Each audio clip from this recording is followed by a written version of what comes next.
السلام علیکم۔ بسم اللہ الرحمن الرحیم۔ بعض دفعہ انسان اکثر اپنے حالات سے تنگ ہو کے ایسے کام کرنے پر بھی مجبور ہو جاتے ہیں جن کے بارے میں کبھی سوچا بھی نہیں ہوتا۔ آج میں آپ کو اپنی زندگی کی بہت ہی عجیب کہانی سنانے جا رہی ہوں۔ میرا نام کوثر ہے، میں سندھ کی رہنے والی ہوں۔ میرا باپ اپنے علاقے کا بہت ہی بڑا جاگیردار تھا، اس کے نام کا سکہ چلتا تھا۔ میں 5 بھائیوں کی اکلوتی بہن تھی، اس لیے مجھے انہوں نے مہارانی بنا کر رکھا ہوا تھا۔ زندگی بہت ہی خوبصورتی سے چل رہی تھی۔ مجھے کہاں پتہ تھا کہ ایک دن ایسا بھی آئے گا کہ حالات پلٹا کھا جائیں گے اور میں عرش سے فرش پر جا گروں گی۔ یہ گرمیوں کی بات ہے، میرے سب سے بڑے بھائی کی شادی کی تیاریاں ہو رہی تھی اور سب سے زیادہ خوش تو میں ہی تھی، کیونکہ مجھے اپنے گھر میں ہلا گلا کرنے کا بہت زیادہ شوق تھا۔ چونکہ میں گھر بھر کی لاڈلی بیٹی تھی، اسے کسی نے بھی منع نہیں کیا۔ میں نے پورے 15 دن پہلے سے ڈھولکی شروع کر دی۔ میں تتلی کی طرح یہاں وہاں اڑتی پھرتی۔ شادی سے 1 ہفتہ پہلے میری بھابھی کے گھر والے ہمارے گھر آئے۔ وہ بھابھی کے جہیز کا سامان چھوڑنے آئے تھے۔ مہمانوں میں بھابھی کے 2 بھائی تھے اور دیگر بھی چند لڑکے تھے، مگر میں اس جانب نہیں گئی کیونکہ لڑکوں میں میرا کیا کام تھا۔ مگر مجھے کہاں پتہ تھا کہ پھر بھی کسی کی نظر مجھ پر پڑ جائے گی اور میری زندگی تباہ و برباد ہو جائے گی۔ میں تو اپنی ہی موج مستی میں مگن تھی۔ مہمان چلے گئے، میں بھابھی کے جہیز کا سامان دیکھنے آئی۔ ایک سے بڑھ کر ایک چیز تھی۔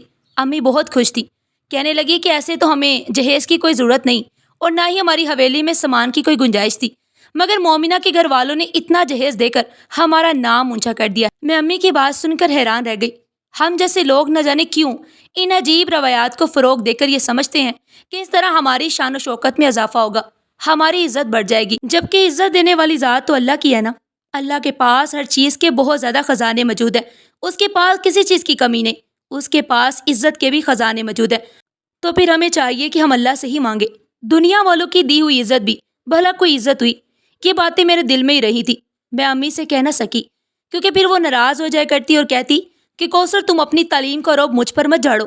خیر میں نے اپنے بھائی کی شادی کی تیاری بہت زیادہ کر لی تھی۔ میرے پاس ایک سے بڑھ کر ایک چیز موجود تھی، اس لیے آخری دنوں میں خود کو کافی ریلیکس محسوس کر رہی تھی، نہیں تو میری دوڑیں لگ جانی تھی۔ آج رات بھی ڈھولکی کی رسم ختم کر کے میں اپنے کمرے میں سونے کے لیے آ گئی اور آتے ہی میری آنکھ بھی لگ گئی۔ میں بہت پرسکون نیند سو رہی تھی جب مجھے محسوس ہوا کہ کوئی مجھے دیکھ رہا ہے۔ یہ ایک ایسا احساس ہوتا ہے جو انسان کو گہری نیند سے بھی جگا دیتا ہے۔ میں ایک دم سے بوکھلا کر اٹھ بیٹھی۔ میرا کمرہ مکمل اندھیرے میں ڈوبا ہوا تھا، مگر کھڑکی سے اندر آنے والی روشنی کی وجہ سے میں یہ دیکھ سکتی تھی کہ میرے کمرے میں ایک سایہ سا موجود تھا۔ میرے دل میں یہی خیال آیا کہ شاید کوئی بھوت میرے کمرے میں گھس آیا۔ میں شروع سے ہی ڈرپوک قسم کی لڑکی تھی۔ میں نے ایک دم سے چیخنا چلانا شروع کر دیا، ساتھ ہی ساتھ میں کلمے کا ورد بھی کرتی جا رہی۔ اتنی دیر میں ہی مجھے باہر سے آوازیں آنے لگی تھی۔ مجھے حوصلہ ہوا کہ ابھی سب میرے پاس موجود ہیں۔ یہ بھی خیال تھا کہ یہ بھوت بھاگ جائے گا، مگر وہ نہیں بھاگا تھا۔ تبھی میرے کمرے کا دروازہ کھلا اور پھر کسی نے سوئچ بورڈ پر ہاتھ مار کر کمرے کی روشنی جلا دی۔ وہ جو سایہ تھا اب مرد بن چکا تھا۔ سب ہکا بکا سے کھڑے۔ میں بھاگ کر ابو کے گلے لگ گئی۔ میں بولی، ابو مجھے بچا لے، یہ کون ہے؟ ابو کے ماتھے کی رگیں ابھر گئی۔ وہ کہنے لگے، کون ہو تم؟ وہ لڑکا بولا، انکل جی آپ نے مجھے پہچانا نہیں، اس دن میں مومنہ کا جہیز دینے آیا تھا، میں ان کا کزن ہوں۔ میں اس دن گھر واپس جانے لگا تو کوثر نے میری جانب ایک خط اچھال دیا۔ میں نے گھر جا کر وہ کھولا تو اس پر نمبر لکھا ہوا تھا اور یہ بھی لکھا تھا کہ مجھے فون ضرور کرنا۔ میں نے فون کیا تو کوثر کہنے لگی، عامر میں نے تمہیں پہلی نظر دیکھتے ہی پسند کر لیا، تم مجھے بہت اچھے لگے ہو، اس لیے میں تم سے دوستی کرنا چاہتی ہوں۔ انکل جی آپ تو جانتے ہیں کہ جب لڑکی خود ہی فری ہونے کی کوشش کرے تو لڑکے کہاں پیچھے ہٹتے ہیں۔ میں نے دوستی کی آفر قبول کر لی۔ پھر کوثر مجھے گھر بلانے لگی۔ میں پہلے بھی 3-4 دفعہ آ چکا تھا۔ آج آئے تو کوثر نے انوکھی شرط رکھ دی کہ تم اس وقت میرے ابو کے پاس جا کر میرا رشتہ مانگو۔ میں بولا کہ یہ ناممکن ہے، مجھے اپنی زندگی بہت عزیز ہے، میں ایسا کچھ بھی نہیں کروں گا، بلکہ کل اپنے والدین کو بیچ دوں گا اور تمہارے ابو سے رشتہ مانگ لوں گا۔ اس بات پر کوثر نے منہ پھیلا لیا اور بولی، میں تمہیں اس انکار کی سزا ضرور دوں گی، اور پھر یہ چیخنے چلانے لگی۔ میرے پاس بھاگ جانے کا بہت ہی اچھا موقع تھا، مگر مجھے اس کی ضرورت محسوس نہیں ہوئی کیونکہ اب تو ہم آپس میں رشتہ دار بن چکے ہیں۔ میں کل اپنے والدین کو لے کر آؤں گا اور کوثر کا رشتہ مانگ لوں گا۔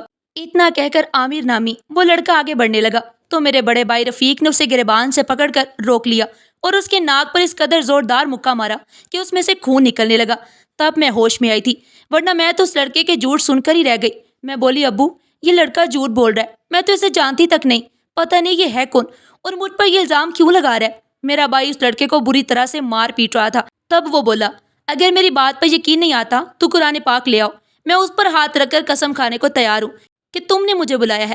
میں چیخ پڑی تھی اور بولی، اس قدر مت گرو، یہ کلام اللہ کا ہے، یہ پاک کلام ہے، اس پر ہاتھ رکھ کر جھوٹ بولو گے تو تمہاری 7 نسلیں تباہ و برباد ہو جائیں گی۔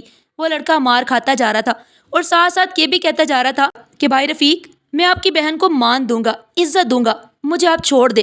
پھر وہ بولا، اگر آج رات آپ نے کوثر کا میرے ساتھ نکاح نہ کیا تو ہم دونوں آپ کو بدنام کر کے رکھ دیں گے۔ ابو نے مجھے خود سے دور دھکیل دیا۔ وہ غصے سے بولے، کاش میرے گھر بیٹی کبھی پیدا ہی نہ ہوتی۔ میرے بھائی میرے خلاف ہو چکے تھے، باپ مجھے ایک نظر دیکھنا نہیں چاہتا تھا۔ میرا چوتھے نمبر والا بھائی بولا، ابو ان کمینوں کی سزا یہی ہے کہ ان دونوں کو مار کر ان کی لاش کتوں کو کھلا دی جائے۔ تب میری امی آگے بڑھی تھی، انہوں نے اپنے سر پر سے دوپٹہ اتار کر ابو کے قدموں میں رکھ دیا اور کہنے لگی، ناصر آپ کو اللہ کا واسطہ ہے، میری اکلوتی بیٹی کی زندگی بخش دیں، آپ اس کی شادی اسی لڑکے کے ساتھ کر کے اسے یہاں سے رخصت کر دیں۔ میں امی کی بات سن کر ڈر گئی۔ میں بولی، امی مجھ پر اتنا بڑا ظلم مت کریں، میں اس لڑکے سے شادی نہیں کرنا چاہتی، بلکہ میں تو اس کو جانتی بھی نہیں ہوں۔ عامر بولا، یہ تم کیا کہہ رہی ہو کوثر؟ تم مجھے اس مشکل وقت میں چھوڑ کیوں رہی ہو؟ تم اس قدر بے وفا نکلو گی میں نے کبھی سوچا بھی نہیں تھا۔ خیر، میں جانتا ہوں کہ آج تو تم مشکل میں مجھے پہچانے سے انکار کر رہی ہو، مگر پھر جیسے سب کچھ ٹھیک ہو جائے گا تو تم مجھ سے پھر سے رابطہ کرو گی۔ تم نے مجھ سے پہلے ہی کہا تھا کہ تم میرے ساتھ گھر سے بھاگنے کے لیے بھی تیار ہو۔ ابو نے نفرت سے میری جانب دیکھا تھا، ان کی آنکھوں میں نفرت دیکھ کر میں ڈر گئی۔ میں زاروں قطار ہوتی ہی جا رہی تھی، مگر اس مشکل کے وقت میں سب نے مجھ سے آنکھیں پھیر لی اور اپنے گھر کی بیٹی کی بات پر یقین کرنے کی بجائے سب نے اس غیر لڑکے کی باتوں پر بھروسہ کیا، کیونکہ وہ مرد تھا۔ نہ جانے ہمارے معاشرے میں مرد کی بات کو زیادہ اہمیت کیوں دی جاتی ہے۔ ابو بولے، رفیق اسی وقت مولوی کا انتظام کرو اور اس کو نکاح کر کے میرے گھر سے نکال دو۔ میں یہ بات سن کر تھر تھر کانپنے لگی تھی اور ابو کے قدموں میں گر گئی۔ بولی، ابو مجھے آپ بے شک جان سے مار دیں، مگر مجھے اس انجان مرد کے حوالے مت کرے، میں یہ صدمہ برداشت نہیں کر پاؤں گی۔ میرا بھائی آگے بڑھا اور میرے منہ پر تھپڑ مار کر بولا، یہ سب تم اس لڑکے کو گھر پر بلانے سے پہلے سوچتی تو اچھا تھا، اب لگتا ہے کہ تمہارا اسے دل بھر گیا ہے۔ اب کچھ ہی دنوں بعد تم کسی اور لڑکے کو رات کے اندھیرے میں گھر بلانے لگو گی۔ ہم تمہیں اس بات کی اجازت نہیں دیں گے کہ تم ہمیں دنیا والوں کے سامنے ایسے رسوا کر کے رکھ دو۔ میں تو اپنے بھائی کی باتیں سن کر ہی حیران رہ گئی۔ پھر وہ ہو گیا تھا جس کے متعلق میں نے کبھی خواب میں بھی نہیں سوچا تھا۔ میرا نکاح اس عامر نامی لڑکے کے ساتھ کر کے مجھے رات کے اندھیرے میں گھر سے نکال دیا گیا تھا۔ میں نے رو رو کر اپنا برا حال کر لیا تھا اور بار بار اپنے بھائیوں سے کہا تھا کہ آپ نے میرے ساتھ اچھا نہیں کیا۔ خیر، عامر کے چہرے پر مسکراہٹ پھیلی ہوئی تھی اور وہ میرا ہاتھ تھام کر مجھے میرے باپ کی حویلی سے لے گیا اور ایک 2 کمروں کے چھوٹے سے گھر میں لے گیا تھا۔ اس نے پہلے سے شادی کی سیج سجائی ہوئی تھی۔ اس نے مجھے پھولوں والے بیڈ پر بیٹھنے کو کہا۔ میں نے غصے سے بیڈ سے سارے پھول نوچ کر پھینک دیے۔ میں غصے سے چیختی رہی، چلاتی رہی۔ میری یہ حالت دیکھ کر عامر رونے لگا اور میرے قدموں میں بیٹھ گیا۔ میں اس کی حرکت دیکھ کر حیران رہ گئی۔ وہ بولا، مجھے معاف کر دو کوثر، خدا کے واسطے مجھے معاف کر دو، میں نے یہ سب بہت مجبوری میں کیا تھا۔ کوثر، میں جس دن آپ ہی مومنہ کے جہیز کا سامان رکھنے کے لیے آیا تھا، اس دن تم پر میری نظر پڑی۔ تمہیں دیکھ کر میں سب کچھ بھول گیا، ایسا لگا تھا کہ شاید اس دنیا میں کوئی حور اتر آئی ہو۔ کوثر، اس وقت میرے دل میں بڑی شدت سے خواہش تھی کہ میں تمہیں حاصل کر لوں۔ میں سیدھے طریقے سے تمہیں کبھی بھی حاصل نہیں کر سکتا تھا۔ جانتی ہو کیوں؟ کیونکہ میں تو مومنہ آپی کا رشتہ دار مگر حیثیت میں ان سے بہت کم ہوں۔ میرے ابو کا میرے بچپن میں ہی انتقال ہو گیا، تب سے امی نے مومنہ آپی کے گھر ایک ملازمہ کی سی زندگی گزاری ہے۔ کوثر، مجھے یہ بتاؤ کہ ایک ملازمہ کا بیٹا کیا ہوتا ہے؟ ملازمہ ہی نا۔ پھر تمہارے معزز والدین ایک ملازم کو اپنی بیٹی کیسے سونپ سکتے تھے؟ اور بولا، تم جانتی ہو کیا، میں چھوٹا سا تھا جب سے میری ہر خواہش، ہر خوشی کو رد کیا جاتا۔ مجھے نہیں یاد پڑتا کہ میں نے کبھی کسی کھلونے کی فرمائش کی ہو اور امی مجھے وہ دلانے میں کامیاب ہو گئی ہو۔ میں نے لوگوں کے بچوں کے ٹوٹے ہوئے کھلونوں سے کھیل کر اپنا بچپن گزارا ہے۔ میرے اندر بہت کرب ہے۔ اب جب تمہیں دیکھا تو لگا کہ تم میرے ہر دکھ کا مداوا ہو، میں تمہیں کسی قیمت پر بھی کھو نہیں سکتا، اسی لیے تمہیں حاصل کرنے کے لیے یہ سب کیا۔ میں جانتا ہوں کہ میرا طریقہ غلط تھا، میں نے غلط طریقے سے تمہیں حاصل کیا، لیکن صحیح طریقے سے میں تم تک تو کیا، تمہارے سائے تک بھی نہیں پہنچ سکتا تھا۔ کوثر، میری محبت کو قبول کر لو، مجھے ایسے مت ٹھکراؤ۔ تم نے مجھے خود سے دور کر دیا تو میں کہیں کبھی نہیں رہوں گا۔ میں آج تم سے وعدہ کرتا ہوں کہ جب تک تم اس رشتے کو دل سے قبول نہیں کر لیتی، میں تمہارے ساتھ دوستوں کی طرح رہوں گا اور پھر تمہاری رضامندی سے ہی ہم ازواجی زندگی کی ابتدا کریں گے۔ میں بولی، میری نظر سے دور ہو جاؤ عامر۔ بے بسی سے مجھے دیکھ کر اور پھر اٹھ کر کمرے سے باہر نکل گیا، جبکہ میں روتی چلاتی رہی۔ ایک ہی رات میں مجھ سے سب کچھ چھن گیا، میرے والدین، میرے بھائی، میرا گھر، میری عزت۔ میں نے ایسی محبت کو کرنا ہی کیا تھا جس نے مجھے ذلیل اور رسوا کر دیا۔ مجھے عامر سے بے تحاشا نفرت محسوس ہوتی، مگر وہ اپنے وعدے پر قائم تھا، وہ میرے قریب ہی نہیں آتا۔ اس نے مجھ سے وعدہ کیا تھا کہ وہ مجھے اس 2 کمروں کے گھر میں شہزادیوں کی طرح رکھے گا، اور وہ اپنی بات پر بھی قائم تھا۔ اس نے سچ مچ مجھے پھولوں کی طرح رکھا ہوا تھا۔ وہ میرے آگے پیچھے پھرتا، میرے لیے کھانا اپنے ہاتھوں سے پکاتا، یہاں تک کہ میرے کپڑے بھی وہی دھوتا، میرا بے تحاشا خیال رکھا کرتا، جبکہ مجھے ہر گزرتے دن کے ساتھ عامر سے نفرت محسوس ہوتی رہتی۔ وہ میرے تمام رشتے چھین جانے کا موجب بنا تھا۔ میرے سر پر بس ایک ہی دھن سوار تھی کہ میں نے کسی نہ کسی طرح اپنے والدین کے سامنے اپنی بے گناہی ثابت کرنی ہے۔ ایک روز عامر کہنے لگا، کوثر مجھ سے کوئی فرمائش کرو۔ میں بولی، تم میرے والدین کے پاس جا کر سارا سچ بتا دو۔ عامر میری جانب دیکھتا رہ گیا، پھر بولا، ٹھیک ہے، میں ایسا ہی کروں گا، مگر اس کا کیا فائدہ ہوگا؟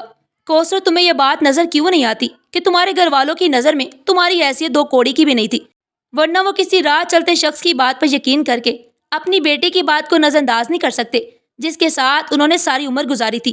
کوثر، اگر میری جگہ تمہارے گھر کا کوئی ملازم بھی تم پر الزام لگاتا تو وہ تمہاری بات پر نہیں، ایک ملازم کی بات پر یقین کرتے، کیونکہ تم ان کی نظر میں کچھ تھی ہی نہیں۔ عامر کی بات نے مجھے جھنجھوڑ کر رکھ دیا۔ وہ ٹھیک ہے تو کہہ رہا تھا، سارا ماجرا ایسے ہی تھا۔ اب آہستہ آہستہ مجھے بھی محسوس ہونے لگا تھا کہ سب میں اگر عامر قصوروار ہے تو بے گناہ میرے گھر والے بھی نہیں تھے۔ اب مجھے عامر کی اچھائی نظر آنے لگی تھی۔ میرے گھر والے تو مجھے دودھ میں سے مکھی کی طرح نکال کر پھینک ہی چکے تھے۔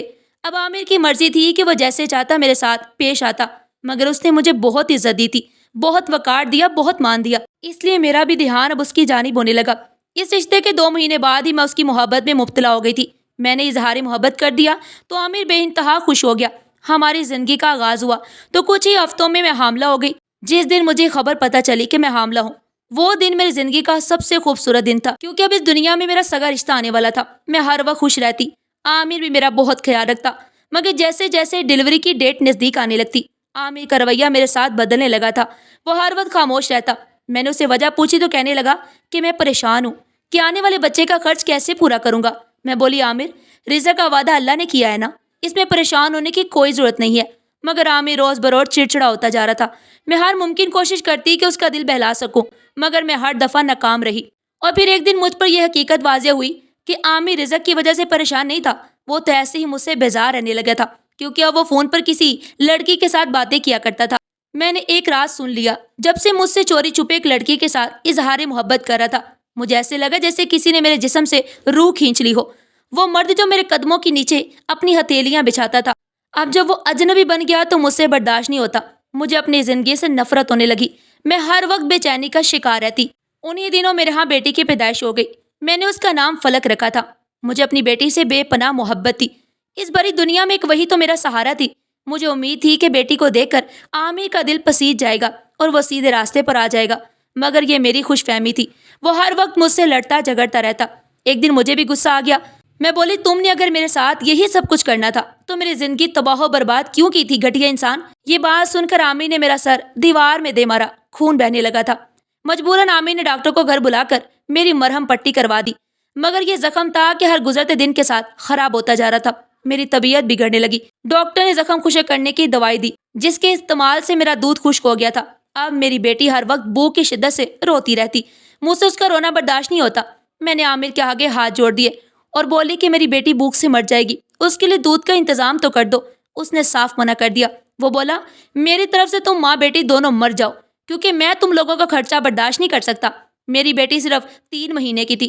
مجھ سے یہ برداشت نہیں ہوا تو ایک دن گھر سے نکل گئی۔ میڈیکل اسٹور پر جا کر ڈبے والے دودھ کا تقاضا کیا۔ اس نے ڈبہ دے کر مجھ سے پیسے مانگے تو میں پھوٹ پھوٹ کر رونے لگی اور بولی، میں بہت مجبور ہوں، میرے پاس پیسے نہیں ہیں، تم مجھے یہ دودھ ادھار دے دو۔ میڈیکل اسٹور والا مجھے دیکھ کر مسکرانے لگا اور بولا، میری ایک بات یاد رکھنا، اس دنیا میں کوئی بھی خوبصورت عورت کبھی مجبور نہیں ہو سکتی۔ تم یہ دودھ کا ڈبہ لے جاؤ اور میرا موبائل نمبر بھی لے جاؤ، مجھ سے رابطے میں رہنا۔ میں نے وہ نمبر تھام لیا، مگر میرے ہاتھ کپ کپ آ رہے تھے، کیونکہ میری تربیت ہی ایسی نہیں تھی، مگر میں مجبور ہو چکی تھی۔ میں نے گھر جا کر اس میڈیکل اسٹور والے کے ساتھ کوئی رابطہ نہیں کیا، مگر 3 دن بعد جب دودھ کا ڈبہ ختم ہو گیا تو مجھے مجبوراً پھر سے میڈیکل اسٹور جانا پڑا۔ آج میں ذرا تیار ہو کر گئی، کیونکہ میں نے اسے رابطہ جو نہیں کیا تھا۔ اگر ایسے ہی چلی جاتی تو شاید وہ مجھے دودھ نہ دیتا۔ اب حالات یہ تھے کہ میں اپنی بیٹی کے لیے دودھ لانے کی خاطر بدلے میں اس میڈیکل اسٹور والے سے ساری رات بات کرتی۔ جب میں اس غیر محرم کے ساتھ فون پر بات کر رہی تھی تب عامر بھی گھر پر موجود ہوتا، مگر اس کی غیرت نہیں جاگتی تھی۔ پھر ایک روز بہت ہی عجیب واقعہ پیش آیا۔ جب ایک روز عامر کو پیسوں کی ضرورت پڑی اور وہ رات مجھے میڈیکل اسٹور پر چھوڑ آیا، اور دکاندار کو بولا کہ ایک رات کے لیے میری بیوی رکھ لو اور پیسے دے دو۔ میں یہ بات سن کر حیران رہ گئی اور ٹکر ٹکر عامر کو دیکھتی رہ گئی۔ کیا وہ اس قدر بھی گر سکتا تھا؟ میڈیکل سٹور والے نے فوراً ڈھیر سارے پیسے میرے شوہر کو دے دیے اور وہ مجھے میڈیکل سٹور کے اندر لے گیا۔ میں پھوٹ پھوٹ کر رونے لگی اور اس کے سامنے اپنی عزت کی بھیک مانگنے لگی۔ جب وہ اچانک بولا، تم میری بہن جیسی ہو، میں تمہیں کبھی بھی ہاتھ نہیں لگاؤں گا، لیکن بس تم میرا ایک کام کر دو۔ اس کی بات سنتے میں فوراً راضی ہو گئی، پر میری جان نکل گئی جب اس نے مجھے میڈیکل سٹور میں بھیجا، جہاں سامنے پڑی چیز کو دیکھ کر میں دھنگ رہ گئی، اس لیے بھاگتی ہوئی باہر نکل آئی۔ میں بولی، یہ سب کیا ہے؟ وہ بولا، کوثر میں جانتا ہوں کہ تم کن حالات سے گزر رہی ہو۔ میں پھٹ پڑی تھی اور بولی، مگر کیسے؟ وہ بولا، میں سندھ کا ہی رہنے والا ہوں، تم مجھے نہیں جانتی مگر میں تمہیں بہت اچھے طریقے سے جانتا ہوں۔ میں تمہاری حویلی کے ایک چھوٹا سا ملازم ہوں۔ ایک صبح ملازم سو کر اٹھے تو پتہ چلا کہ اس حویلی کی اکلوتی بیٹی انتقال کر گئی ہے۔ ہم سب کو بہت افسوس ہوا تھا، مگر پھر عجیب سے واقعات رونما ہوئے۔ کہا گیا کہ ہم اپنی اکلوتی بیٹی کو حویلی کے احاطے میں دفن کریں گے۔ کسی ملازمہ کو بھی مالکن کو کوثر کی میت کی شکل نہیں دیکھنے دی گئی، اس لیے ہم سب ملازموں میں یہ سرگوشیاں ہونے لگی تھی۔ ہم سب شک و شبہات کے شکار تھے، مگر کچھ کہہ نہیں سکتے تھے کیونکہ ہماری اتنی ہمت نہیں تھی۔ ایسے ہی کچھ مہینے گزر گئے۔ ایک دن میں اپنی ڈیوٹی دے کر اپنے کوارٹر میں آیا، جب میرے پیچھے ہی بڑی مالکن آ گئی۔ وہ پھوٹ پھوٹ کر رونے لگی اور بولی، عقیل، تم ہمارے بہت پرانے ملازموں میں سے ہو۔ میں اس وقت اپنی ہی اولاد کے ہاتھوں بہت بڑی مصیبت میں پھنس چکی ہوں۔ میری بیٹی اپنے بھائیوں کی لالچ کی خاطر رسوا ہو گئی ہے۔ میں بولا، مالکن آپ کیا کہہ رہی ہیں؟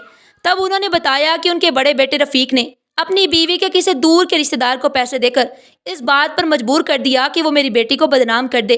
میں تمہیں کیسے بتاؤں کہ میری بیٹی کے سگے بھائی نے اپنی ہی بہن کو بدنام کرنے کے لیے اس کے کمرے میں آدھی رات کے وقت ایک غیر محرم مرد کو بلوا لیا تھا اور پھر ہمارے سامنے یہ تماشا لگایا کہ اس نے خود سے لڑکے کو بلایا ہے۔ میرے شوہر نے بیٹی کی محبت میں مجبور ہو کر اس کی شادی اس لڑکے سے کر دی، نہیں تو ہمارے خاندان میں لڑکیوں کو ایسی حرکت کرنے پر موت کی گھاٹ اتار دیا جاتا ہے۔ تم میری بیٹی کو جا کر ڈھونڈو اور اس کے آس پاس ہی رہنا، اس کی ہر ممکن مدد کرنا۔ میں نے اسی دن کام چھوڑ دیا اور تمہاری تلاش میں نکل آیا۔ مجھے جب پتہ چل گیا تو میں نے یہاں میڈیکل سٹور پر ملازمت کر لی۔ میں تمہارے سارے حالات سے مالکن کو آگاہ کرتا رہا تھا۔ مالکن مسلسل خط بھیجتی اور تمہارا حال چال پوچھتی رہتی۔ میں نے کبھی فون پر تم سے بات نہیں کی تھی۔ دودھ کے بدلے میں جو لڑکا تمہارے ساتھ بات کرتا تھا اس کا نمبر مجھے مالکن نے دیا تھا۔ تم تو میری چھوٹی بہنوں جیسی ہو۔ میں نے میڈیکل کے سٹور روم میں اپنی امی کی تصویر دیکھ لی۔ میں نے اسے کہا کہ مجھے میری امی کا فون نمبر دو۔ اسے نمبر دے دیا تو میں نے اپنی امی کو فون کر دیا۔ میں روتی جا رہی تھی۔ میں بولی، امی، آپ کو میری بے گناہی کا پتہ چل گیا تھا تو آپ نے میرے لیے کچھ کیا کیوں نہیں؟ امی بولی، کیونکہ مجھے ڈر تھا کہ لالچ میں تمہارے بھائی تمہیں مار ہی نہ دے، اس لیے میں نے کہا کہ چلو جہاں کہیں بھی ہے میری بیٹی ٹھیک تو ہے نا۔ میں بولی، امی، ابو کو میری بے گناہی کا پتہ ہے؟ امی نے فوراً انکار کر دیا۔ پھر وہ کہنے لگی، میں تمہارے والد کو لے کر آؤں گی۔ میں نے حامی بھر لی۔ صبح ہوئی تو میں اپنے گھر واپس چلی گئی۔ میری بیٹی مجھے دیکھ کر رونے لگی تھی۔ مجھے بھی بہت رونا آیا تھا، مگر اس بات کا آسرا تھا کہ چلو میرے والدین میرے پاس آ جائیں گے۔ شام تک امی اور ابو آ گئے اور ابو کو دیکھ کر عامر تھر تھر کانپنے لگا۔ ابو نے اس کے سامنے پیسے رکھ دیے اور بولے کہ سب کچھ مجھے سچ سچ بتا دو۔ عامر کہنے لگا کہ میں نے اس پر بہتان لگایا تھا۔ جب تک رفیق مجھے پیسے دیتا رہا میں اس کا خیال رکھتا تھا۔ جب اس نے پیسے دینا بند کر دیے تو میری دلچسپی بھی کوثر سے ختم ہو گئی۔ ابو کی آنکھوں میں آنسو آ گئے۔ وہ کہنے لگے، میں اپنی بیٹی کو لے کر جانا چاہتا ہوں، اس کا طلاق دے دو۔ عامر بولا، مجھے کوئی اعتراض نہیں ہے، مجھے اپنی بیٹی بھی نہیں چاہیے۔ عامر نے مجھے طلاق دے دی تو ابو مجھے واپس حویلی لے گئے۔ وہاں سب سکتے میں رہ گئے۔ سب سے زیادہ برا حال تو رفیق کا تھا۔ ابو نے اپنی ساری جائیداد میرے نام لگا دی اور بیٹوں کو جائیداد سے آگ کر کے گھر سے نکال دیا۔ میں نے ابو کو لاکھ منع کیا تھا اور بولی، ابو، یہ بیٹے آپ کے بڑھاپے کا سہارا بنیں گے، ان کو میری خاطر گھر سے مت نکالے۔ ابو نے میری ایک نہ سنی۔ اب میں اپنے والدین کے گھر بہت خوش ہوں۔ میرا وہ کزن جو فون پر میڈیکل سٹور والا بن کر مجھ سے بات کیا کرتا تھا، وہ ایک دو دفعہ مجھ سے ملنے بھی آیا تھا۔ پھر جب میری عدت پوری ہو گئی تو میری شادی اس کے ساتھ کر دی گئی۔ اس کے والدین فوت ہو چکے تھے، اسی وہ گھر داماد بن گیا۔ میرا شوہر ایک بہت ہی اچھا انسان تھا، اس نے مجھے بہت مان اور عزت دی۔ وہ میری بیٹی سے بھی بہت زیادہ پیار کرتا، وہ پیار جو اس کے سگے باپ کو بھی دینا چاہیے تھا۔ خیر، اب میری زندگی پرسکون ہو گئی تھی اور میرے بھائیوں کو ان کے کیے کی سزا مل چکی تھی۔ ناظرین، آج کی یہ کہانی آپ کو کیسی لگی؟ کمنٹ باکس میں اپنی قیمتی رائے کا اظہار ضرور کیجیے گا، اور اس طرح کے سبق آموز کہانیاں سننے کے لیے ہمارے چینل ایڈیو پن پوائنٹ کو ضرور سبسکرائب کریں، اور اگر ویڈیو اچھی لگی ہو تو زیادہ سے زیادہ شیئر کریں اور لائک کرنا مت بھولیے گا۔ اپنا اور اپنے پیاروں کا بہت سارا خیال رکھیے گا۔ شکریہ۔ اللہ نگہبان۔